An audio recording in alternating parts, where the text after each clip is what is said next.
Boa noite a todos. Boa noite.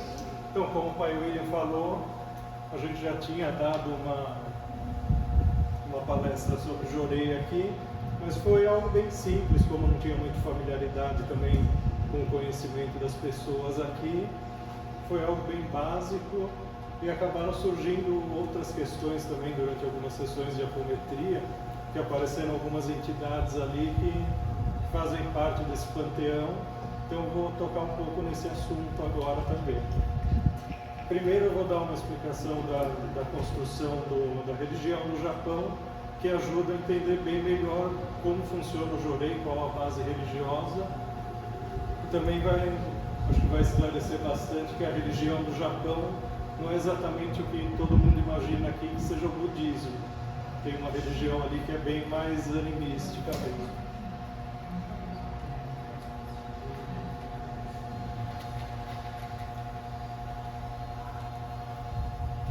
Então, essa é a religião realmente nativa do Japão, é o Shintoísmo.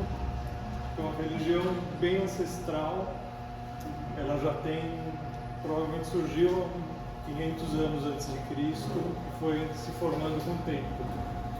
É uma religião animista, com uma grande valorização dos ancestrais como protetores da família.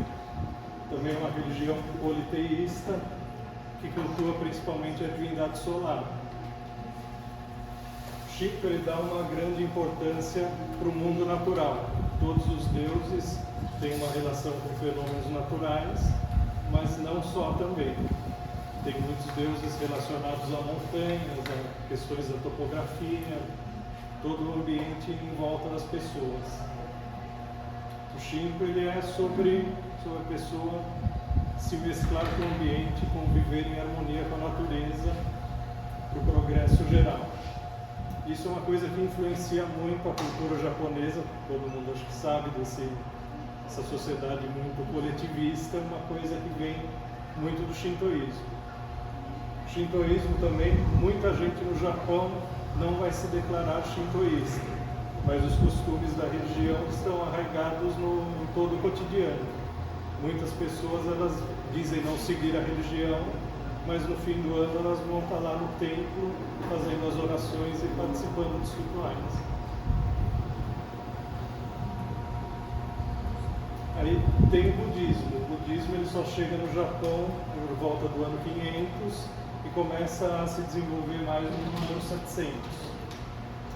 Ele não é uma religião nativa, mas ele acabou se encaixando muito bem com o Shintoísmo. Como o Shintoísmo ele acredita em vários deuses que podem vir de qualquer lugar, então ele consegue agregar deuses que vieram mesmo de outros países ou que sejam de outros lugares.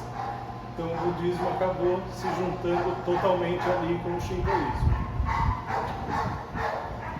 A população japonesa segue mesmo as duas religiões. O Shintoísmo ele cuida mais das questões terrenas da nossa vida aqui, e o budismo acaba cuidando do pós-morte.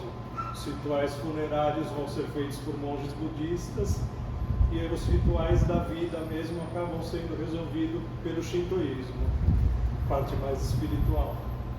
Porque o budismo ele não é uma religião que acredite tanto em espíritos. A parte de espíritos do budismo mesmo são conceitos que vieram depois da criação dele. O budismo ele acredita que os deuses não interferem no nosso mundo. Isso vem do Shintoísmo, na China vai vir do Taoísmo e na Índia viria do hinduísmo. Então o budista de verdade ele não vai rezar para deuses com essa finalidade. Aqui esse é um pagode, né? Sempre que tiver esse tipo de construção, isso é um templo budista, não um shintoísta. Aí esse é um conceito central do Shintoísmo, são os kami. Kami aqui muita gente traduz como deuses, mas não seriam só os deuses. Engloba deuses, espíritos, divindades. Todo mundo que alcança algum grau de evolução um pouco maior pode se tornar um kami. Qualquer pessoa comum, qualquer um aqui nessa... Por exemplo, o pai Justino, que é o chefe dessa casa, ele seria considerado um kami já.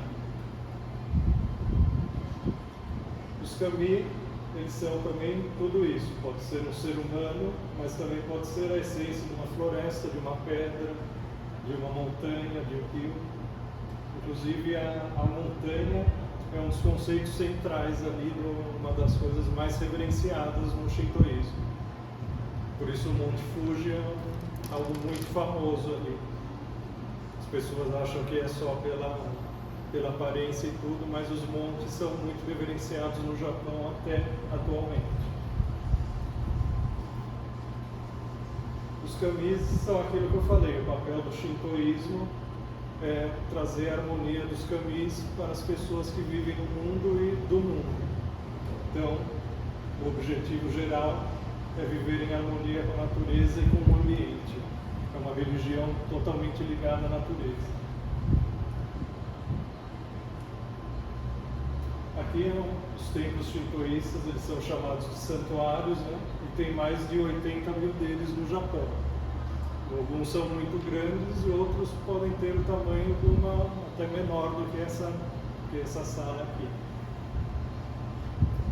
Os templos, eles realizam festivais, alguns que a gente tem aqui no Brasil, esses festivais da liberdade. No Japão eles são realizados por templos, por exemplo. Então é aquilo que eu falei, é algo muito ligado à vida cotidiana do japonês, mesmo aqueles que dizem não seguir a religião. O sincretismo do shintoísmo também é a parte principal dele e é algo que ajuda a explicar muito a existência do Jorei e de outras novas religiões japonesas.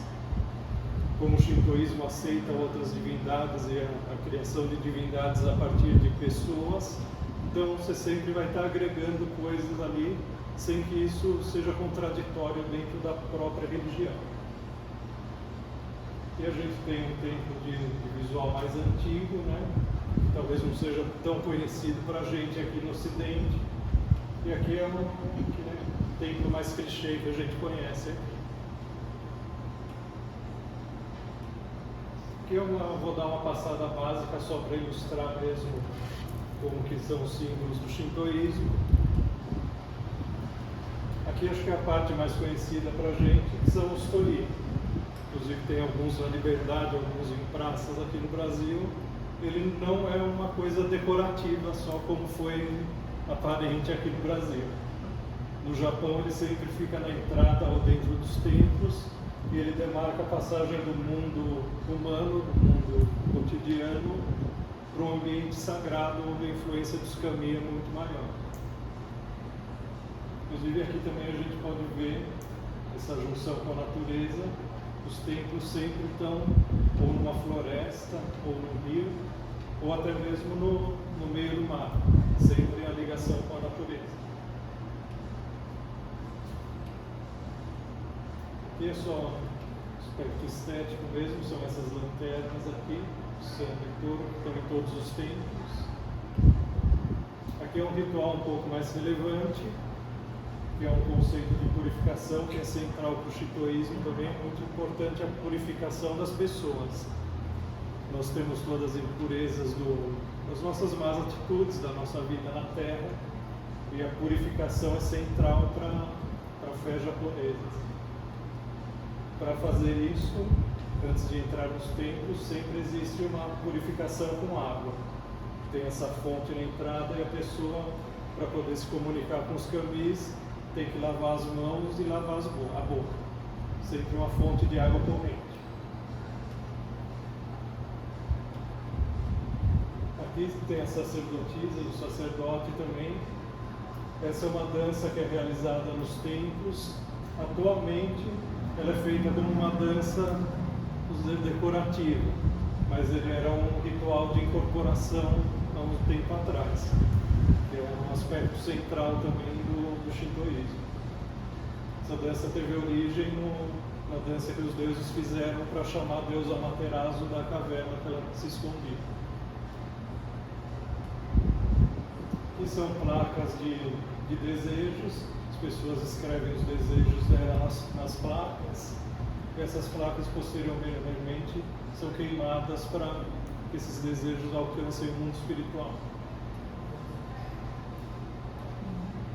Eu não mencionei, inclusive, mas se alguém tiver alguma pergunta, acho que pode fazer agora para não se perder no final. Aqui são pequenos altares, pequenos templos que ficam dentro do templo maior, onde tem camis que auxiliam o caminho superior do... Não, eu vou perguntar, só fazer um paralelo. Você falou assim da água, da purificação. Também faz muita comparação com o banho. Sim. A gente vai usar bastante água para purificação, tanto no uso de cura, quanto nos trabalhos. Então, a gente percebe que não importa a religião, a doutrina, a seita, a gente tem alguns pontos comuns com essa água. Tem pontos muito comuns, inclusive por isso que eu escolhi explicar um pouco mais essa parte, porque eu acho que essas religiões conversam bastante entre si, mesmo as pessoas não conhecem tanto aqui. Que é uma religião que acho que não se espalha tanto pelo mundo. Inclusive depois da Segunda Guerra ali, teve uma força do governo americano para reprimir um pouco o shintoísmo, porque é uma religião que na Segunda Guerra foi capturada pelo governo como algo nacionalista. Não tinha esse teor original e não tem hoje em dia, mas o governo americano com isso acabou querendo reprimir um pouco essa religião. Com relação com a incorporação, nasceu lá no ritual para chamar Deus da Matriarca. Sim. A incorporação de um Deus ou de um ancestral? Incorporação de tudo. Os deuses não incorporam em pessoas normais. Eles podem ser chamados para o ambiente, mas eles não vão incorporar na pessoa em si. O que vai incorporar na pessoa são camis também, mas são camis, como eu falei, de um grau, não do grau máximo, são um grau um pouco menor. Por exemplo, aqui um exemplo daqui seria o Pai Justino incorporando. Lá, levando para a religião oriental, poderia ser um grande guerreiro. Isso, um grande guerreiro ou até mesmo um protetor de uma floresta. E a sua sacerdote? Sim, realizado só pelas sacerdotisas ali, a incorporação. Isso daqui eu vou falar um pouco mais para frente. Você falou no começo que eles pensam nessa energia como uma coisa anímica. Sim. Né? Então, tudo bem, tem a questão religiosa, que a gente está aqui vendo que parece que tem a questão da incorporação, mas eles trabalham sobre a energia anímica que as pessoas têm, que as pessoas exercem sobre o ambiente. Isso também. As pessoas exercem influência sobre o ambiente e o ambiente sobre as pessoas. Tá. Só que o ambiente vai ter uma energia muito mais forte que uma pessoa comum. É sempre uma troca, não é uma via de uma mão só.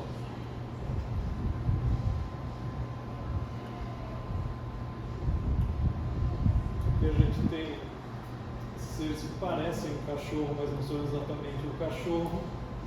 As estátuas deles sempre ficam nas dependências dos templos como proteção, são os guardiões do templo.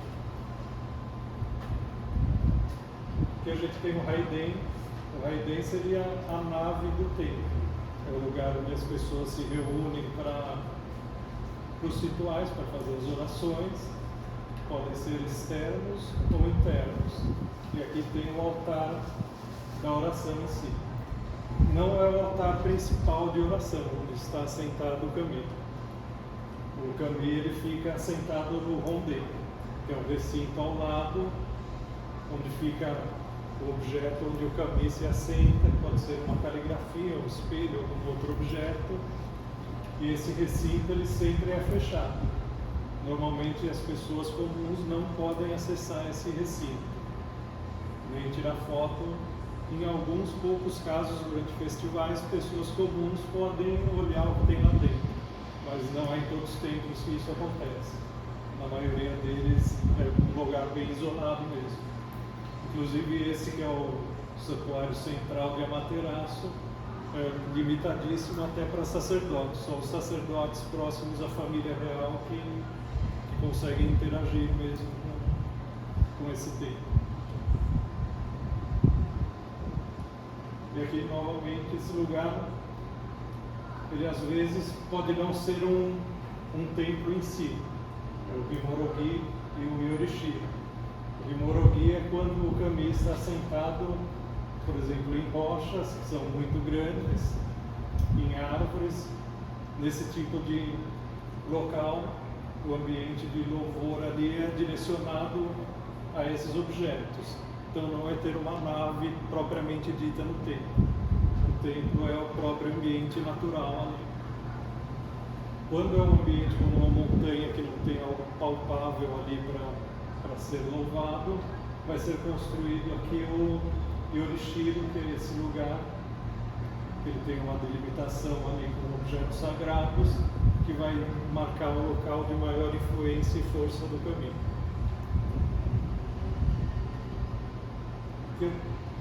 Tem alguns objetos de interesse, simbologias e rituais, que é algo que ilustra bastante.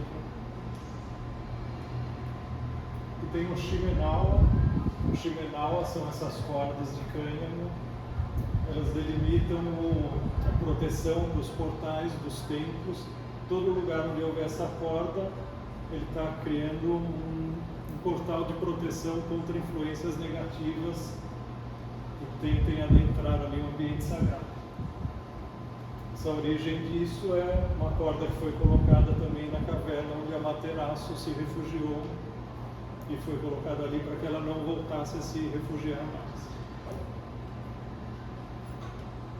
Aqui tem o Shide, talvez alguém já tenha visto, que é uma coisa comum no shintoísmo. São esses papéis dobrados em forma de raio, e eles delimitam um objeto sagrado, um objeto onde um espírito está sentado, o kami está sentado. Isso novamente pode ser uma árvore, pode ser um objeto de assentamento do templo, mas também pode ser pessoas. Aqui, por exemplo, a gente tem um lutador de sumô. Sumô é um esporte que se originou do shintoísmo. Ele tem um ar bem sagrado no Japão. Claro que ele não está possuído por um kami nesse momento, mas como ele tem esse ar sagrado, então ele ganha essa corda para delimitar um ar superior que ele tem, uma energia maior. Inclusive por isso no Japão ser um lutador de sumô é necessário ter uma conduta muito reta, não é qualquer pessoa que consegue ter. Aqui, Kanushi e Miko. Kanushi é o sacerdote-chefe do templo, sempre vai ser um homem, e Miko são as sacerdotisas, trabalham com purificações e com os rituais. Os sacerdotes sempre usam essa roupa branca na maioria dos templos e esse chapéu. Inclusive, talvez é algo que as pessoas aqui não conheçam tanto, estejam mais acostumados em religião japonesa com monges budistas com robes escuros. No budismo é usado o robe escuro, que é um símbolo de, vamos dizer, de simplicidade, de austeridade, e no que é a base do budismo. Já no shintoísmo é usado o branco, que é o símbolo da pureza, que é o conceito central do shintoísmo, purificação do espírito. As Miko, inclusive, como conceito original delas, elas atuavam como xamãs. Uma primeira imperatriz do Japão, inclusive, foi uma sacerdotisa shintoísta. Tem o Onusa, que é um objeto central da purificação que os sacerdotes fazem. Ele é essa varinha, ou com esse shide, que é o papel pendurado, ou com essas várias pontas, serpentinha de linho pendurada. Esse objeto ele é chacoalhado sobre as pessoas num ritual de purificação. E o Suzu, inclusive acho que isso é uma coisa que quem é da Umbanda vai conhecer também. Ele é esse sino que ele é usado na dança Kagura, mas antigamente ele era um auxiliar ali no ritual de incorporação também. Aqui é o Harae. Harae é o conceito mais importante do shintoísmo, inclusive o Jorei, lá na frente quando eu falar sobre ele, a gente vai ver as origens do Jorei, tem uma base muito grande disso daqui. O conceito central do shintoísmo é a purificação do espírito, Sumi, que são os nossos pecados, e o Kegarei, que são as máculas e as impurezas que a gente cria no nosso espírito.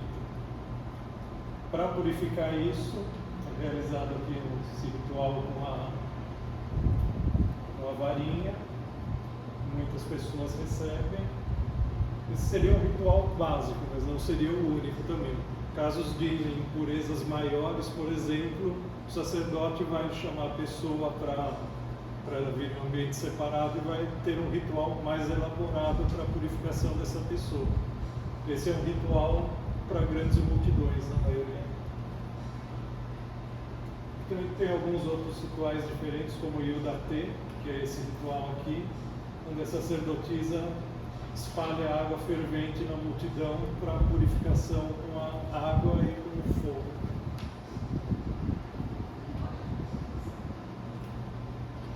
Esse é outro conceito muito central vindo da purificação também. É um dos mitos centrais do shintoísmo e da religião japonesa, que é o misogi. Misogi é o ritual de purificação realizado com a água. Dele que vai vir essa limpeza que se faz nos templos, mas originalmente ele é esse ritual aqui realizado em rios ou em cachoeiras, onde as pessoas fazem uma prática de concentração e limpeza maior. Esse ritual aqui quem vai fazer já vão ser pessoas que são mais ligadas à fé mesmo e que têm um contato, vamos dizer, maior, uma prática mais intensiva.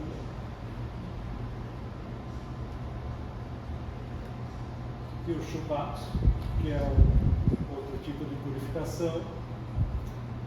Se usa o sal nesses montículos na porta dos ambientes, ou se joga o sal sobre a pessoa ou objeto que vai ser purificado. Que novamente o sumô, onde os lutadores jogam o sal no ringue para purificar o ambiente. E nós temos cerimônias com fogo. Fogo é visto também como um elemento purificador, que a gente tem durante um festival um altar portátil sendo queimado. O altar também é queimado para indicar que o kami já pode deixar o ambiente do festival. Então, fogo também tem uma importância muito grande na purificação do shintoísmo. E só em termos de ilustração de objetos mesmo, as flechas e o arco e flecha também são muito usados como simbologia para a purificação. Essas flechas são dadas no ano novo como símbolo de sorte. Esse arco aqui, inclusive, que o sacerdote está tirando, é visto como algo que afasta os maus espíritos. Aqui, um conceito muito importante também, que também vai ser central para o Jorei, é o Kotodama e o Nori. Kotodama é o espírito da palavra. Todas as palavras têm um espírito, pode ser positivo ou negativo. Vindo das palavras, as caligrafias também têm um espírito e uma força que pode ser positiva ou negativa. Essa força vai depender da força de quem fez a caligrafia. Isso inclusive é algo em comum com o reiki também, onde se faz onde se desenha as letras no ar. É um conceito que tem como base o shintoísmo, ali esse conceito do Kotodama, que é a força da palavra. Norito, variação disso, Norito são as orações, onde toda a sonoridade tem que ser feita para que tenha uma vibração positiva. Não é qualquer palavra que se pode transformar em uma oração. Então tem que ser uma vibração sonora que purifique o ambiente.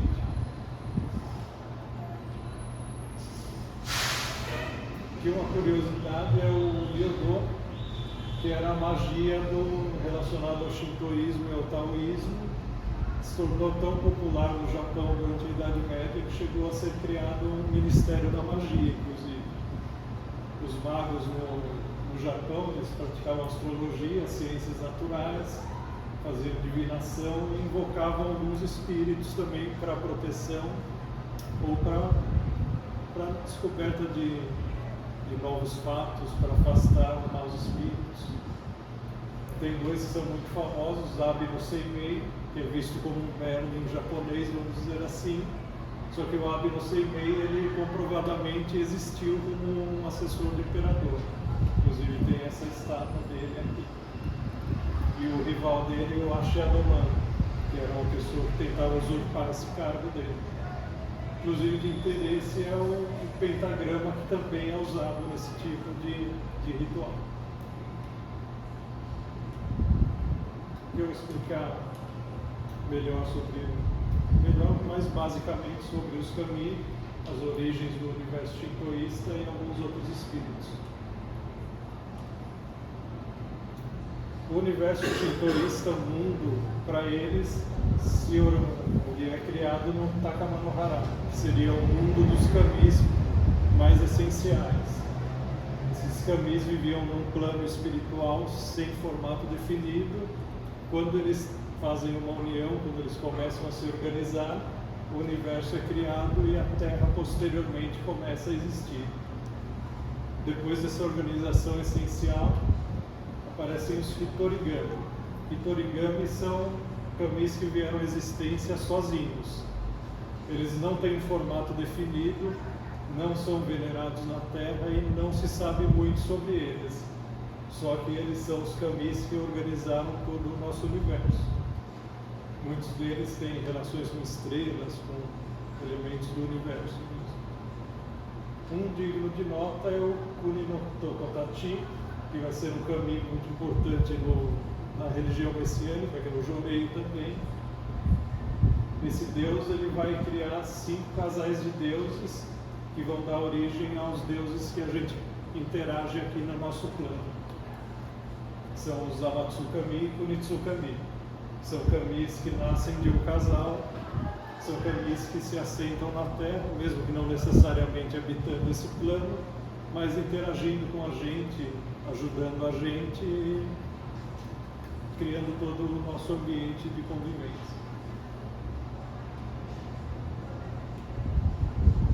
Izanagi e Izanami são os 2 primeiros deuses que vieram como um casal. Esses deuses eles se descobrem um casal e acabam dando origem a todos os outros deuses, inclusive a Materaço, que vai ser a deusa do Sol, que é a deusa principal do panteão do Shinto.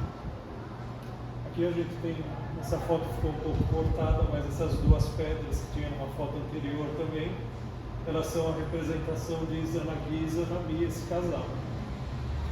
Quando eles geram os filhos deles como deuses, primeiro foi Ebisu, que foi o deus imperfeito, que foi jogado ao mar, e depois foi o Katsushi, que é o deus do fogo, que acabaria causando a morte de Izanami. Com a morte de Izanami, o marido dela tenta resgatar ele do mundo dos mortos, algo que não era permitido e não era recomendado. Ele acaba não tendo sucesso nisso, porque ela já estava envolvida nesse mundo um pouco mais obscuro, e acaba voltando para a Terra com as impurezas do mundo dos mortos. Disso que vai vir o conceito central do shintoísmo, que é a purificação. Quando Izanagi volta do mundo dos mortos, ele vai em uma cachoeira e faz o ritual do Misugi, da purificação do corpo. Dessa purificação nascem os 3 primeiros deuses, que é a Materaço, a deusa do Sol, Tsukuyomi, que é a deusa da Lua, e Susanoo, que seria o deus do mar. Aqui é a Materaço é a deusa principal do panteão do shintoísmo. Inclusive aqui a gente vê os raios do sol nascente. Esse é o motivo do Japão ser o país do sol nascente, vem dessa origem. A Materaço ela é responsável por toda a vida na Terra e todo o ciclo de vida na Terra. Trazer a ordem para a vida das pessoas e da natureza no geral. A Materaço, quando ela cria essa ordem, o irmão dela, Susanoo, tenta usurpar o trono dela e ela se esconde durante muito tempo em uma caverna. Durante esse período, o mundo foi jogado num período de trevas e de negatividade. Quando acontece isso, os deuses se juntam e com esse é o espelho, eles usam um espelho, uma joia, para tirar a Materaço da caverna. Com isso, esses 3 símbolos vão ser muito importantes no shintoísmo e para a Materaço. Inclusive, esses 3 objetos são tesouros nacionais do Japão. A espada eu vou explicar no próximo slide.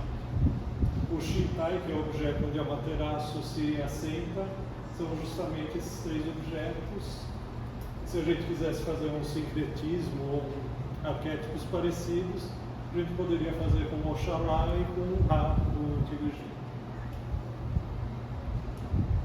Aqui é Suzano. Suzano, ele é um deus um tanto quanto ambíguo. Ele é induído pelo pai dele, Izanagi, de governar os mares no início dos tempos. Porém, ele era um deus muito irracível, às vezes um pouco malevolente, às vezes um pouco violento. E ele acaba, ao invés de tomar as rédeas do mar, tentando resgatar a mãe dele do mundo dos mortos também. E ele acaba, por isso, sendo expulso do mundo dos deuses, que é o Takamanoná. Com isso, ele tenta criar caos no mundo e, inclusive, tenta tirar Amaterasu do governo do mundo para quebrar essa ordem mundial. Aí tem umas histórias um tanto quanto nebulosas, um tanto quanto ambíguas, mas com o tempo, Suzano acaba se redimindo e ele mata um monstro que rondava os mares do Japão e ele consegue aquela espada que também acaba sendo um símbolo central de Amaterasu. Isso traz alguma redenção para ele, mas nem por isso ele é visto como uma divindade positiva. Tem alguns templos que louvam ele como protetor de doenças e pragas, por causa de um sincretismo com esse deus Gozuteno, que veio da Índia, mas são templos que não são tão bem vistos por outras seitas também. O Shintai dele seria a espada e a árvore, e o sincretismo arquétipo seria esse Gozuteno, o deus Sete do Egito, que também tem uma natureza um tanto ambígua. Também o Jeová, o Deus do Antigo Testamento, que inclusive o povo judeu que governou o Egito por um tempo, acaba fazendo o sincretismo de Jeová com o Deus Sete também. É um aspecto um pouco polêmico no Ocidente, mas existe essa ligação do Deus mais violento do Antigo Testamento. Inclusive esse sincretismo é feito por Mokichi Okada, do Jorei da Messiânica. Ele diz que o Deus do Antigo Testamento era esse Deus Suzano. Que tem Hachiman, ele é um kami da guerra, mas como patrono, não como causador das guerras. Seria algo aqui como sincretismo como algum. Protege as pessoas que é um ser batalhador, protege esse tipo de gente, mas não que causa as guerras e causa essa discórdia. Por esse arquétipo dele, ele é visto como protetor do Japão e como protetor das pessoas. Pessoas que buscam proteção espiritual vão procurar os templos de Hachiman, que são bem comuns no Japão. Era o deus dos samurais, inclusive. O símbolo dele é a pomba, o arco e flecha e o estribo, que é as armas que ele usava na guerra. Um arquétipo que pode ser feito é o Mu. Aqui Nari é a deusa mais popular, mais as pessoas buscam, que mais tem santuários no Japão. Ela surge inicialmente como o kami da fertilidade, do arroz e do comércio, e ela traz sempre com ela as raposas. É a deusa das raposas também. Ela tem uma visão, às vezes, um pouco negativa, porque é uma deusa que realiza desejos mais mundanos através das raposas, que são os espíritos bem centrais no Japão também. As raposas são vistas como os mensageiros e animais muito inteligentes, só que elas podem ter um viés negativo também. Então, muitas pessoas, às vezes, procuram Inari para ter pedidos que não são tão positivos. Seria algo que a gente pode comparar com as linhas de esquerda da Umbanda, que ela é usada positivamente, mas muita gente vai trabalhar essa linha por um aspecto não tão positivo. Por isso é uma coisa que as pessoas precisam de cuidado ao fazer pedidos para as raposas. Inari tem como símbolo rocha, a foice e a joia, muitos outros também.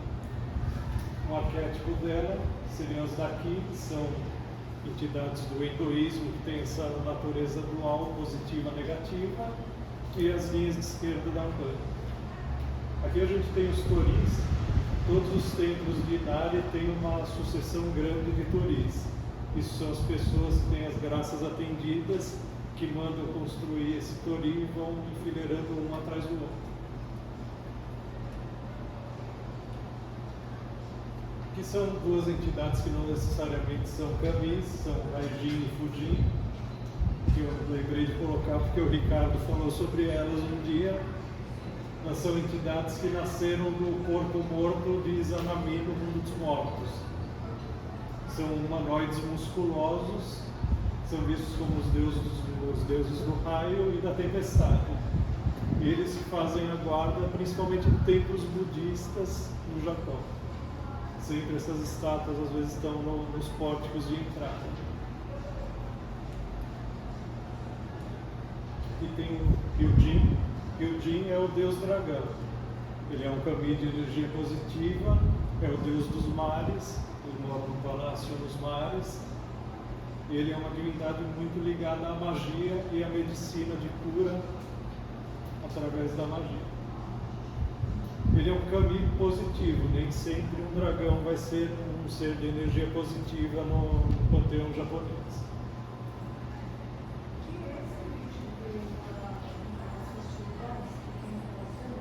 Então, aquele é um dragão chinês, na verdade, não é o Ryujin. Ele tem um arquétipo parecido, mas nem sempre é ele.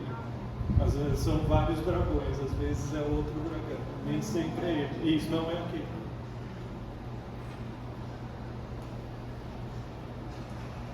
Aqui, Senju Kanon, que é uma divindade que inclusive apareceu aqui numa sessão de apometria. Senju Kanon é uma manifestação de Bodhisattva Kanon, que acho que é a mais conhecida aqui para o Ocidente. Muita gente, inclusive, faz uma comparação dela com Maria pela aparência, que era inclusive usada pelos católicos japoneses como meio de evitar perseguição religiosa. Bodhisattva Kanon é a Bodhisattva da misericórdia. Ela tenta salvar todos os seres vivos, seja no mundo dos vivos, seja após a sua passagem para o mundo dos mortos. Senju Kanon é uma manifestação de Kanon que tem 1000 braços. Todos esses braços têm algum objeto que auxilia na salvação dos seres espirituais e do plano terreno.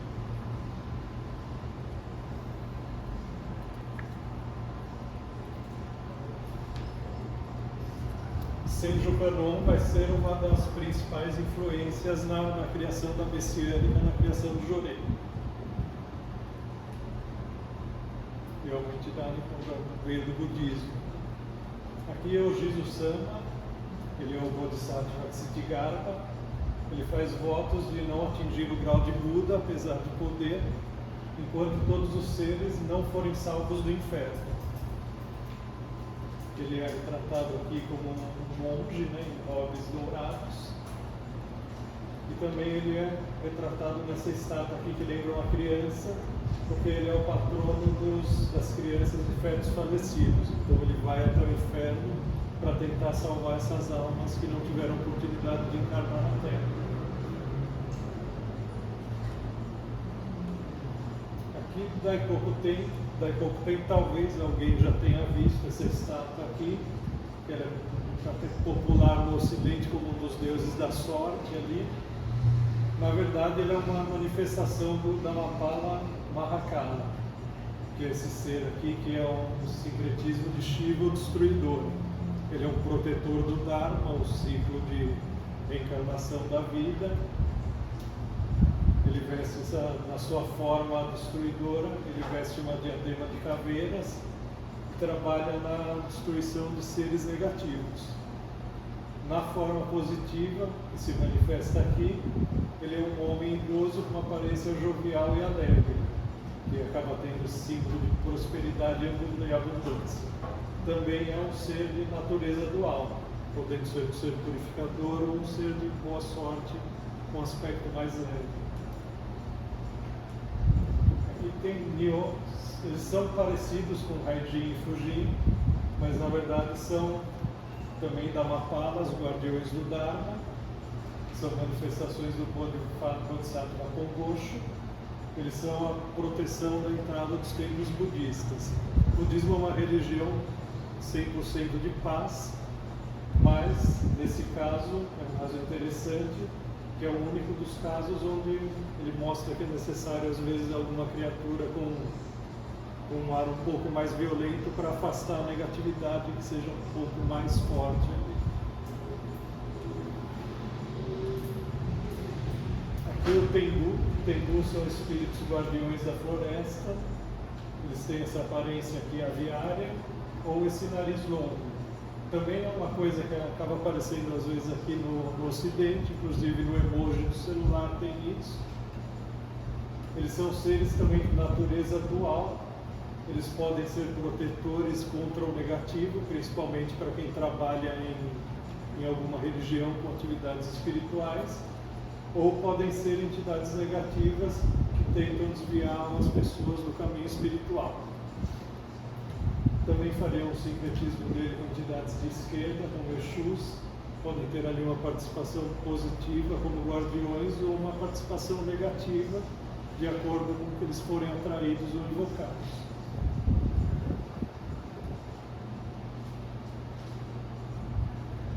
Aqui temos a Kitsune, que é a raposa.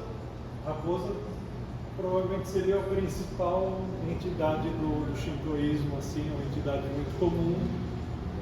Aqui eu já tinha meio que dito, elas são entidades muito sábias quando são positivas, mas elas podem usar isso para o negativo. Então, quem pede para raposas ou quem lida com raposas tem que saber diferenciar muito bem esse aspecto positivo ou negativo. Meishu Sama, Mokichi Okada mesmo, ele falava que era melhor não mexer com esse tipo de entidade sem ter muito conhecimento espiritual. Aqui, Ryu, são os dragões, só para ilustrar ali. Eles também podem ser entidades positivas ou negativas. Depende muito de você descobrir o que eles são. Aqui é uma coisa interessante que os japoneses usavam para repelir esses dragões ou qualquer tipo de metal.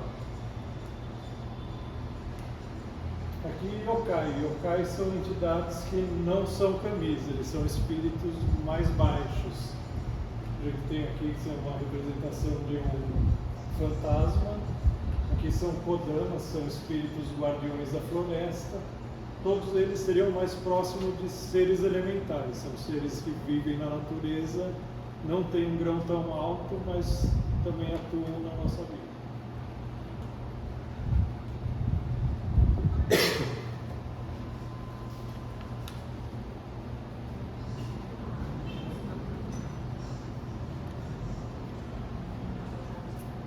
E agora a gente começa a falar sobre o Jodei. Com essa introdução sobre o budismo, sobre o shintoísmo, a gente já vê a importância da purificação para o japonês em geral. Isso vai ser muito central na criação da Messiânica, que é a igreja criada por Mokichi Okada. Mokichi Okada ele nasceu em Tóquio em 1982 e nasceu numa família de poucas posses. Nunca teve interesse religioso, sempre sonhou em ser um artista, mas ele tinha uma infância, uma saúde muito frágil. Sempre teve muitos problemas de saúde, que vai ser também central para a criação de Jodei. Mokichi Okada ele tenta entrar na escola de belas artes, mas nesse período, após ele ser admitido, ele começa a ter problemas de visão. Depois ele é acometido por pleuresia e tuberculose. Com isso ele acaba abandonando o sonho dele, passa muito tempo convalescendo e acaba seguindo outros rumos. Mesmo com essa dificuldade, ele acaba criando um negócio de joias e ele se tornou um joalheiro bem famoso no Japão.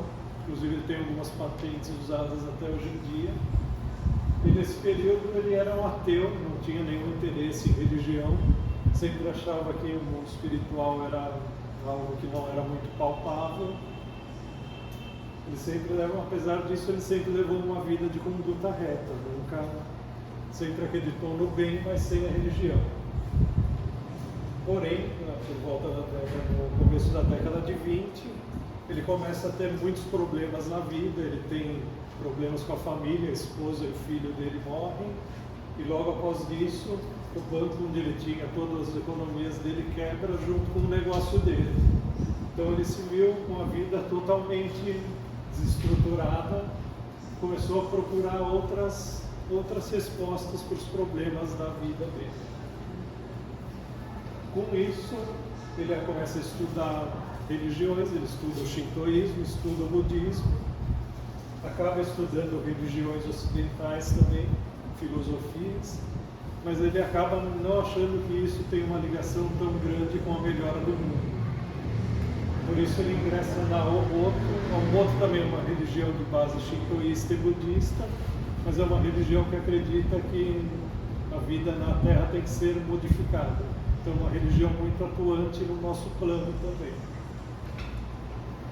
Ele entra primeiro nessa religião por participação, nesse período ele consegue se estabelecer, consegue retomar as condições financeiras dele que eram positivas, e ele vai aos poucos estudando mais, se aprimorando mais, acaba se tornando ministro na igreja Omoto, e com o tempo ele acaba tendo mais seguidores do que o próprio fundador da igreja. Aí alguns ministros da igreja não ficaram muito felizes com isso. Ele acaba indo conversar com o fundador da Omoto. O fundador, por incrível que pareça, não achou isso ruim e disse que ele devia seguir o rumo dele com uma religião particular dele. Ele acaba, a princípio, não fazendo isso. Ele ainda tinha uma certa distância dessa vida.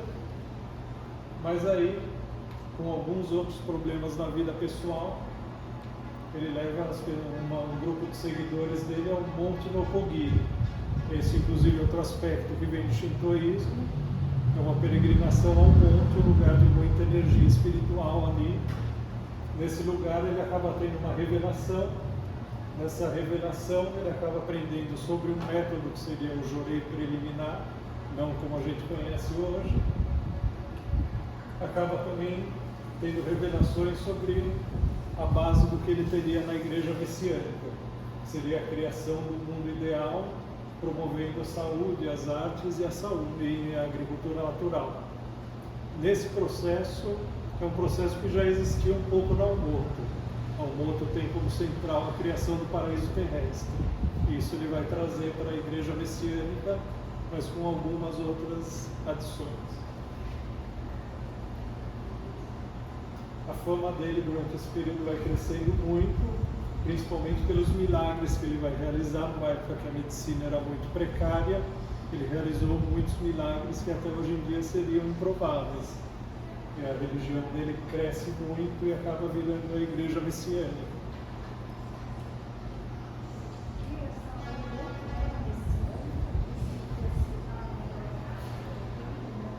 Omoto, isso. Não, a Omoto, vamos dizer que a Omoto seria para a messiânica o que o judaísmo é para o cristianismo, vamos dizer. É uma religião, isso é uma base comum de antes, aí, isso é uma derivação, mas tem muita coisa diferente também. Ou o hinduísmo e o budismo, seriam essas mais ou menos os paralelos. Inclusive essa religião Omoto, ela foi bem revolucionária na época. No Brasil é bem raro. Mesmo no Japão ela praticamente sumiu hoje em dia. Mas a gente vê a Seicho Noye também tem origem na Omoto. Sim. Uma arte marcial que é o Aikido, o criador também tem origem na Omoto. Sim. A Omoto, inclusive, o criador dela, teve muita ligação com o espiritismo. Eles faziam bastante estudo dessa área também. Isso, sim. Sim. É bem parecido, sim. É aquilo que eu falei, uma coisa que ninguém imagina, mas é muito parecido. A gente aqui no Ocidente fica muito com a ideia de que a religião do Japão é o budismo, mas não é bem assim. Sim. O budismo é algo que não lida tanto com o espiritual, assim. Ele lida mais com a nossa evolução. Mais um conceito, né? O budismo é mais um conceito. Isso, exatamente. O budismo é que é a sim, mão da é o massa, palpamento. né?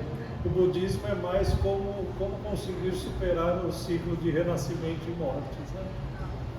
O shintoísmo é mais como viver a vida aqui, né? A vida na prática mesmo.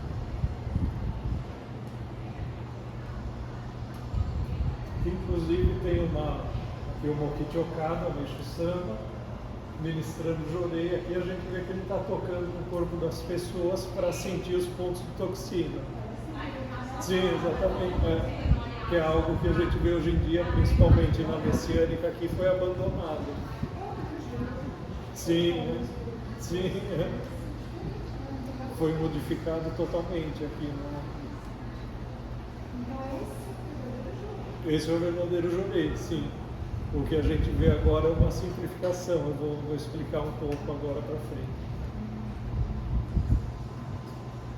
E as bases doutrinárias, como eu já falei um pouco, né? Mokichi Okada, ele realiza muitos estudos no espiritualismo, principalmente oriental, mas ele também estuda muito espiritualismo ocidental.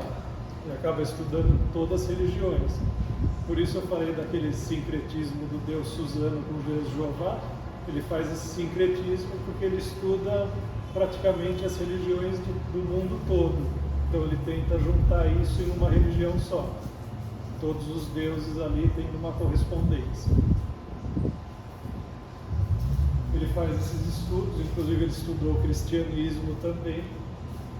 Durante essa jornada de evolução, ele começa não como um mestre iluminado, ele começa como um líder espiritual e vai subindo o nível com o passar do tempo. Ele não aparece como Meishu Sama, ele aparece como o mestre Mokichi Okada, que é o nome de nascimento. Com os estudos dele, ele vai evoluindo o Jorei. O Jorei, inclusive, nasce como uma massagem, mas com as revelações dele, ele vai desenvolvendo outras práticas. Com as revelações espirituais também chegaria no Jorei.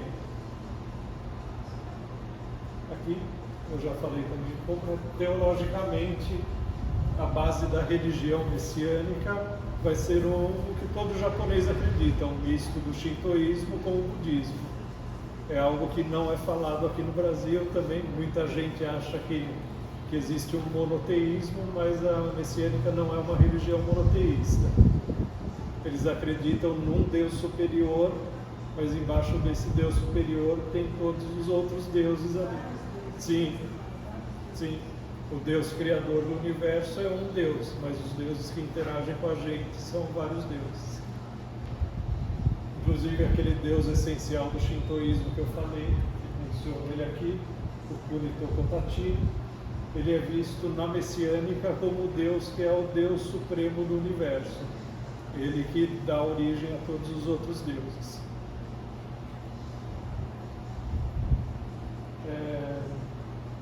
Então, a messiânica acredita nessa base shintoísta e budista, fazendo sincretismo também com o cristianismo, fazendo essa Jeová como um Deus não tão positivo, como um Deus violento do Antigo Testamento. Jeová não é visto como um Deus positivo na messiânica. Seria como o Suzano que eu falei, ele não é necessariamente mau, mas ele é um Deus que tem momentos que ele pode ser mau sem motivos para isso. Ele é um Deus um tanto quanto caótico, que é o que a gente vê no Antigo Testamento, punições, guerras, destruição. Quanto a Jesus, já não tem essa imagem, só com Jeová mesmo. Jesus é visto sob uma ótica positiva.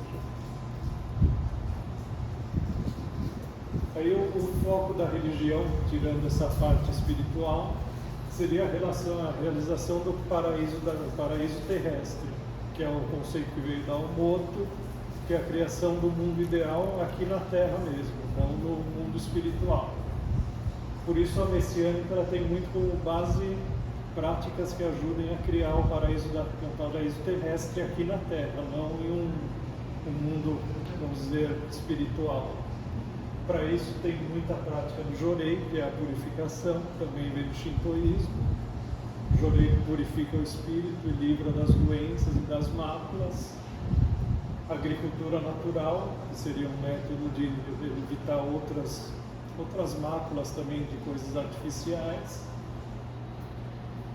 também o estímulo das artes, criação do belo no ambiente, para o mundo ideal ali, e vários outros ensinamentos que ajudam na conduta e na criação de uma sociedade mais justa. A messiânica, o objetivo é sempre criar uma sociedade justa. Para isso, o Jorei é sempre o central.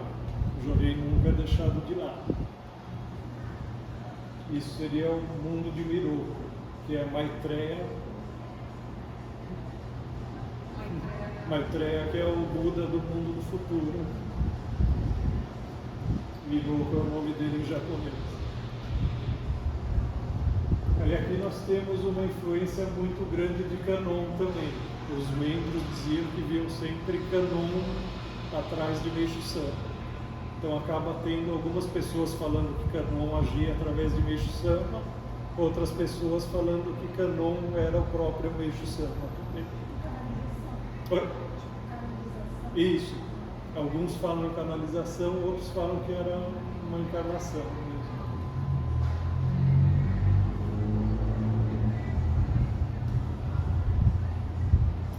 Aqui a gente tem os solos sagrados e os museus, que é aquele de fazer o paraíso na Terra. Aqui é um dos solos sagrados no Japão. Esse solo sagrado aqui é administrado pela igreja ligada à igreja Izunome, que é essa que a gente vê aqui no Brasil. Aqui é o solo de Kyoto. Todos esses solos foram criados por Meishu Sama. Aqui no Brasil, que a gente tem uma criação posterior, chamado de protótipo do paraíso. Não seria necessariamente um solo sagrado. O solo sagrado é só o que Meishu Sama criou mesmo. Seria um protótipo do paraíso. Isso.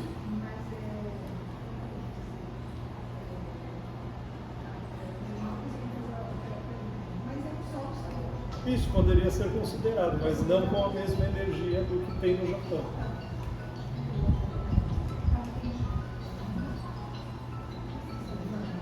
Aí aqui a gente tem o Museu de Belas Artes, seriam esses dois aqui. Esses museus foram criados pelo Mokichi Okada, Meishu Sama, com o objetivo de criar um estímulo para as artes do mundo. Ele gastou praticamente todas as economias da vida dele criando esses dois museus, comprando peças de arte.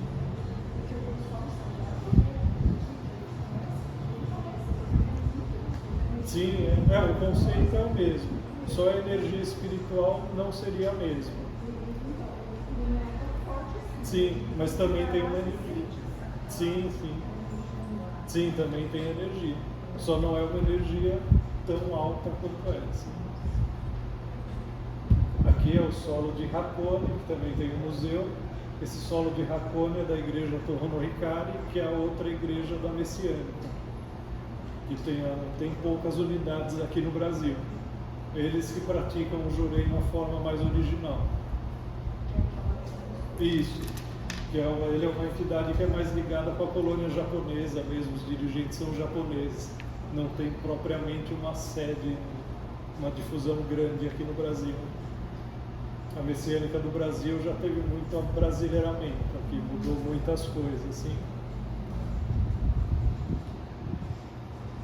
Aqui, inclusive a igreja Izunome. A igreja Izunome é a igreja que seria a igreja da Messiânica do Brasil que a gente conhece. Apesar de hoje em dia também ter um distanciamento um pouco maior entre eles, mas teoricamente são a mesma instituição. Eles têm essa sede aqui, esse é o altar central deles. Aqui a gente vê inclusive oferendas aqui.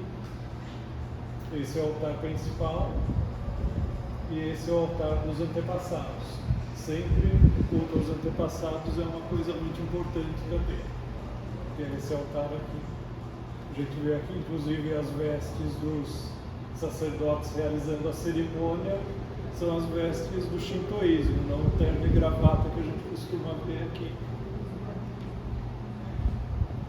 Apesar de algum desses rituais serem da Omoto, porque após a morte do Meishu Sama, a esposa dele assume a igreja Izunome, e como ela era muito fiel da Omoto, ela vai vai pegar muitos rituais da Umoto. Por isso tem isso da igreja Izunomê não ser tão Meishu-san.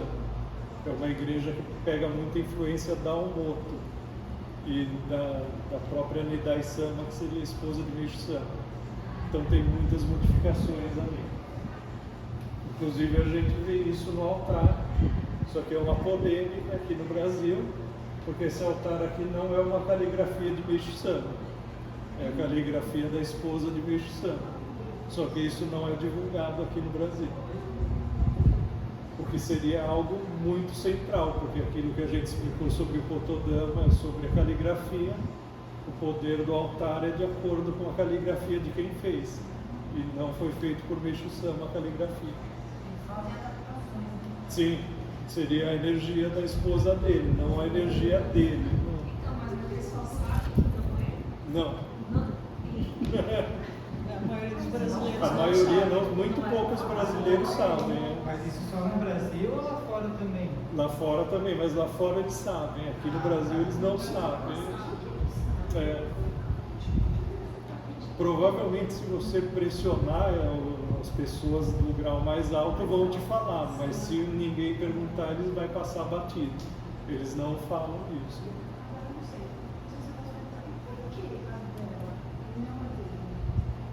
Porque esse altar? Porque a caligrafia dela é da dele, porque Então, teve a morte de Meishu-sama. Após a morte dele, ele não deixou nenhum plano de sucessão. Só que o plano de sucessão, ele sempre falou que não era para ser familiar. Só que ela acaba pegando...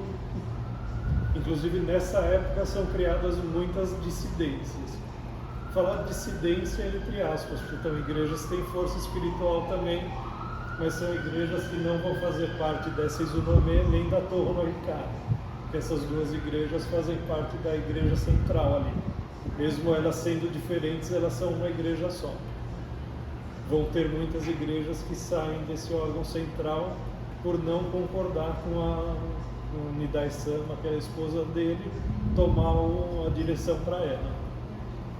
O que acontece, a outra polêmica também, é que ela não era tão fiel assim no Meishu-sama. Então ela começa a mudar muitas coisas. Ela tira alguns ensinamentos que ela não achava tão pertinentes, ela muda um pouco o Jorei, ela acaba transformando o Jorei em oração em ação, que é algo que se fala muito, mas o Jorei nunca foi criado com essa finalidade. Não foi nada fiel. Sim. Abriu espaço, né? Abriu muito espaço. Para ramificações. Sim, acaba isso. Sim. Sim. Você falou agora que ela transformou o trabalho numa oração em ação. Isso, o Jorei. Então, aquele princípio que você falou lá no começo, que eu já perguntei, aquele princípio de animismo, né? Sim, De acaba trabalho, sendo que é quase bem... uma massagem, não é mais. Não é mais, sim. Acaba sendo o Jorei. Isso, acaba sendo o que a gente vê agora, algo ali bem, sim, sem a necessidade de com as pessoas fechando os olhos. O Jorei nunca se pode fechar os olhos. Aí fica que nem um reiki aqui. Isso, acaba virando um reiki, vamos dizer assim, sim. O Jorei que era. O Jorei que era... Não, o Jorei que era antes, não. O Jorei que era antes era usado como... Isso, muito parecido com o reiki. Que o Jorei original é para criação de saúde, para cura de doenças, mas também é para... Isso. Então, é o uso da força anímica para equilibrar o organismo. Sim, equilibrar as isso, emoções, eliminar toxinas.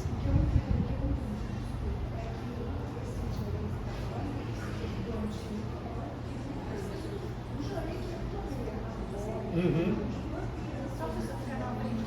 Isso, é como um passe, meio que um passe de um centro espírita. Sim, sim. E o não tem nenhuma. O Jorei original, ele pede pra gente, para se fazer uma investigação que eu vou mostrar um pouco mais, para procurar toxinas no corpo. Sim, só que vai entrar um aspecto religioso também, que não existe no reiki. Eu vou falar um pouco mais para frente. Aqui, inclusive, outra coisa, a gente vê a foto de Meishu Sama aqui. O original é a foto de Meishu Sama junto com a caligrafia de Deus ali no centro. Mas Nidai Sama também, ela põe a foto de Meishu Sama ali para o lado. Ela tira essa foto do centro.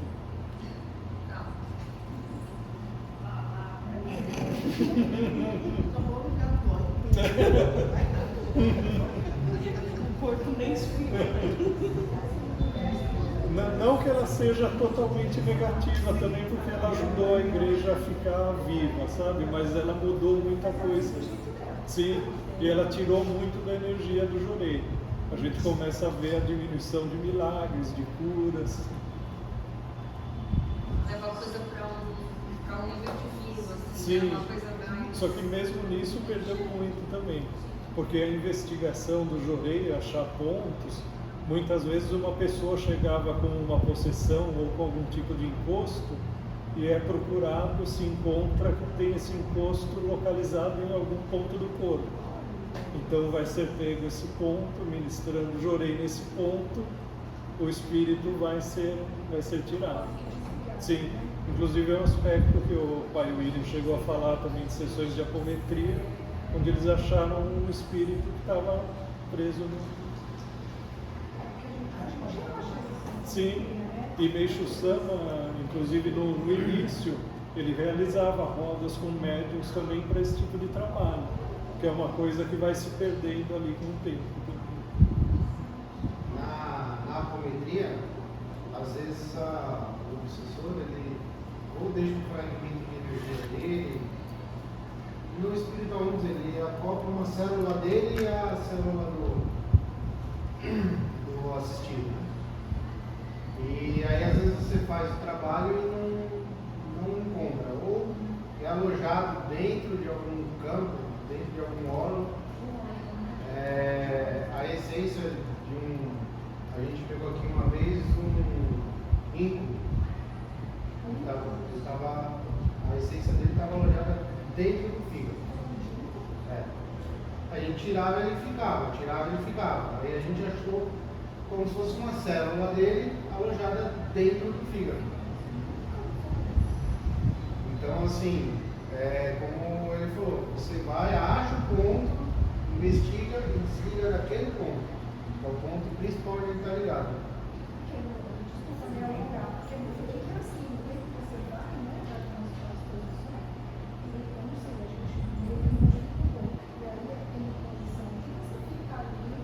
Sim, Sim, no Jorei também. Sim. Sim. São esses focos e por isso é feita a investigação. Invariavelmente, quando a pessoa tem um encosto, algum espírito ali que está remanescendo nela, você vai achar algum ponto no corpo dela onde isso está refletido. Sim. Sim. Então o Jorei é isso. O Jorei ele é primeiramente para a cura das doenças, que é o aspecto primordial que eu falei sobre a infância muito doente do Mokichi Okada, com coisas que a medicina na época não conseguia fazer. Então isso é uma busca muito grande dele. Então vem a cura de doenças, a criação do bem-estar, a purificação espiritual e essa parte também da retirada de maus espíritos. Jorei inclui tudo isso, purificação do corpo e do espírito, mas através do corpo físico também. Por isso também que o Jorei sempre é ministrado com os olhos abertos, você mentaliza a luz saindo e atravessando a palma da sua mão e atingindo o ponto desejado, sempre com o braço relaxado para a energia fluir. Sim, então por isso o Jorei não pode ser feito de olhos fechados, a não ser que você seja o mestre supremo que consiga direcionar, o que não é o caso de ninguém aqui. Então o Jorei sempre vendo onde vai direcionar a luz, imaginando a luz e direcionando a luz.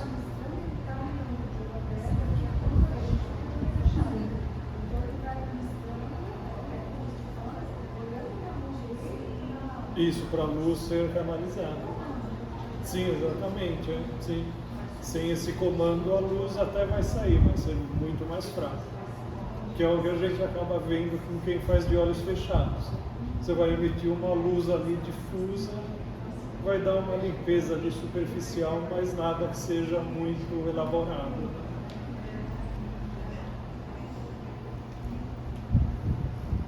Aí aqui a gente tem a outra igreja, que é a Torre Ricardo, que é a igreja também pertencente à Messiânica Mundial. Essa igreja fica em Hakone, que é o solo onde Meixo Sama mesmo se instalava. Sim, o belo sempre é central. Esse teto aqui é feito de cristais de Murano. Assim. Aqui a gente já vê uma diferença no altar, né? Aqui a gente vê que não tem uma foto de Meixo Sama. O Meixo Sama aqui ele já fica junto com o altar central, como era para ser originalmente. Aqui é um altar de uma casa, né? Já é uma caligrafia também de Meixo Sama junto com uma foto de Meixo Sama. Então o conceito ali da unidade, não separar. Aqui é o altar dos antepassados.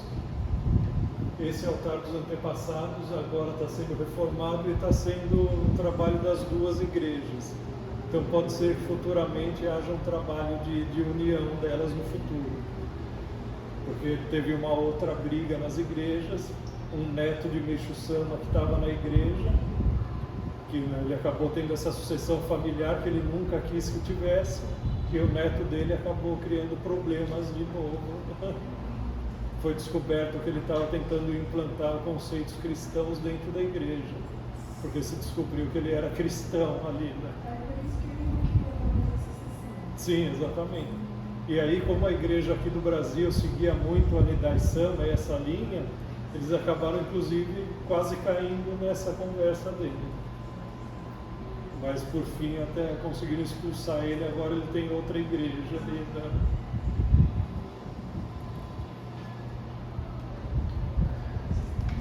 Aí aqui o significado de Jorei. Jorei é a purificação do espírito. Que são alguns ensinamentos nas palavras de Meixo Sama mesmo, né? O método de Jorei, levantando a palma voltada para o doente, com a cura das doenças ou das dores insuportáveis. Não é só um método terapêutico, também é um método de criar felicidade e ajudar a estabelecer a civilização da nova era. Então o Jorei é tudo isso, não é só uma coisa.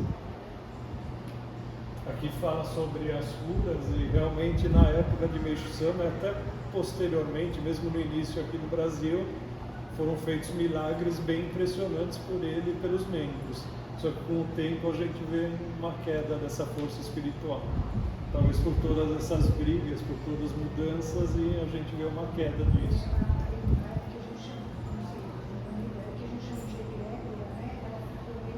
Sim, prejudicado, e foi um nível... Sim. Sim.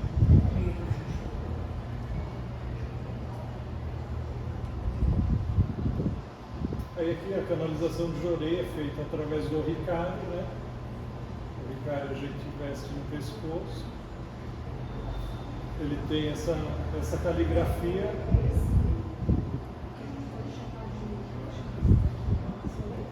É uma caligrafia, pode chamar de caligrafia, isso. Ela fica aqui dentro do... E essa palavra luz, que é Ricari, por isso chama o Ricari. O Ricari é um termo respeitoso, assim. E Ricari é luz, que é essa letra aqui. Esse tipo é um kanji? É um kanji, sim. Uhum.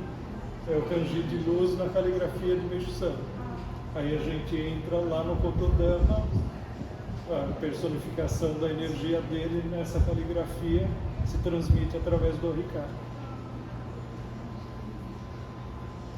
Aí aqui tem um ensinamento, é mais fácil para ler depois, cada um lê. Ele fala que as luzes são transmitidas como ondas de rádio através da ligação feita com esse cordão.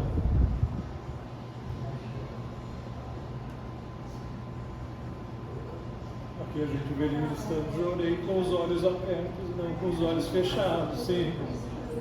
E dá para ver claramente que ele está olhando para a palma da mão e para onde.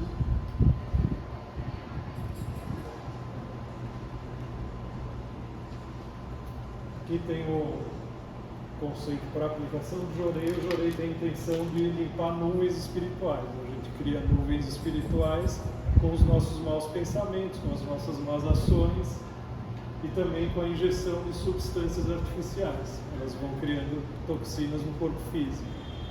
As toxinas do plano espiritual das nossas ações acabam invariavelmente se manifestando no corpo físico. Por isso, limpando o corpo físico das toxinas, a gente também limpa o corpo espiritual. Por isso, essa correspondência também de possessões espirituais, sempre uma correlação entre o espiritual e o que está manifestado no nosso corpo físico.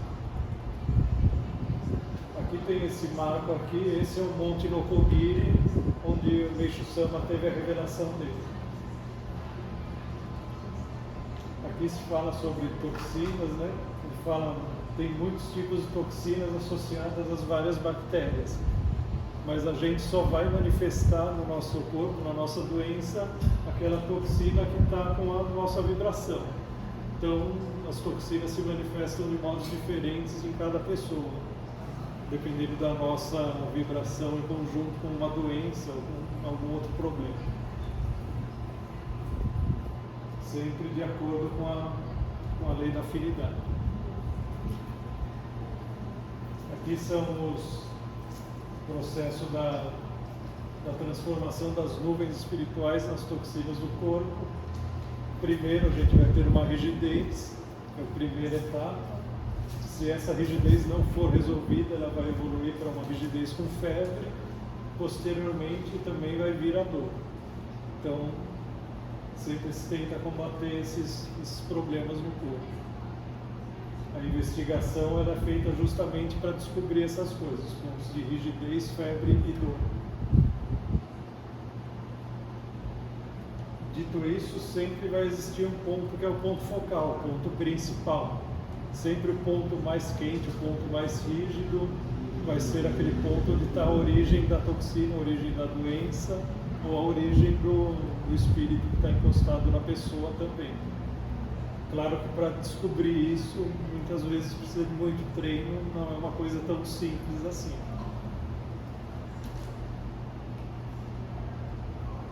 Aqui tem um mapa básico das rotas das toxinas no corpo. Os pontos vermelhos são os pontos onde existe mais acumulação de toxinas. Quando a gente não resolve, as toxinas se acumulam mais nesses pontos. Por isso é muito comum ver pessoas com o ombro rígido, com dor nos rins ou com a cabeça quente. Inclusive acaba vindo isso, o jorei básico que se faz acaba sendo feito só nesses pontos. Essa simplificação. Aqui são os pontos principais, mas não são só eles. As toxinas podem se manifestar em outros pontos também. Parece um pouco de trajeto. Sim, tem muito a ver com isso, sim. É uma mistura dos meridianos com os vasos linfáticos do corpo. Aqui, novamente, uma foto da ministração de Jorei. A gente vê que está sendo feita ali uma investigação na criança para descobrir os pontos.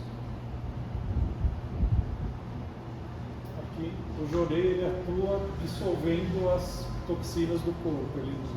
Ou, se ele não for dissolvido totalmente, ele vai ser eliminado pelos rins. Se ele for dissolvido totalmente, ele vai simplesmente desaparecer ali. Meishu Sama sempre fala muito que o Jorei ele usa a energia do Sol. A gente vê novamente aquela ligação com o Amaterasu, a deusa do Sol.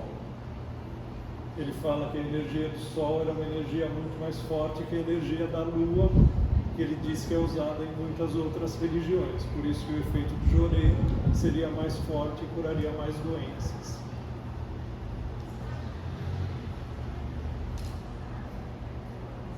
Aqui uns ensinamentos pertinentes. esse ensinamento aqui fala sobre a perda, eu acho que são ensinamentos que dizem não só respeito ao Jorei, por isso que eu coloquei, acho que eles dizem respeito muito para qualquer religião. Aqui se fala, não vou ler ele inteiro, mas em resumo ele, uma pessoa perguntando sobre a força do Jorei. E aí Meishu Sama vai dizer que a força do Jorei vai ser maior de acordo com a conduta e o grau espiritual da pessoa. Uma pessoa que se comporte negativamente, tem ações não tão positivas, não interessa que ela tenha muito conhecimento, o Jorei dela vai perder a força com o tempo. Então tem que ter uma união dessas duas coisas. O conhecimento da técnica, da liturgia, mas também a nossa conduta, o bem a gente faz para as pessoas.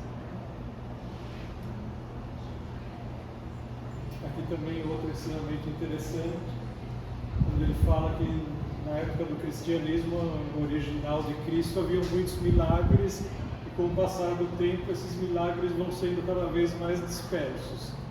Ele fala que isso podia acontecer com a messiânica e com qualquer outra fé também, quando vai se deixando tudo muito na teoria e pouco na prática.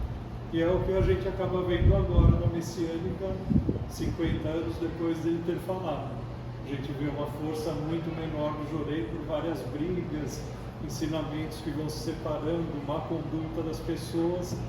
A gente vê um Jorei muito mais fraco do que ele já foi no passado. E umas fontes, era isso.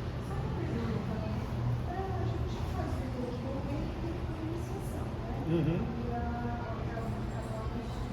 Sim. Você tem que fazer um curso para aprender a ministrar o Jorei.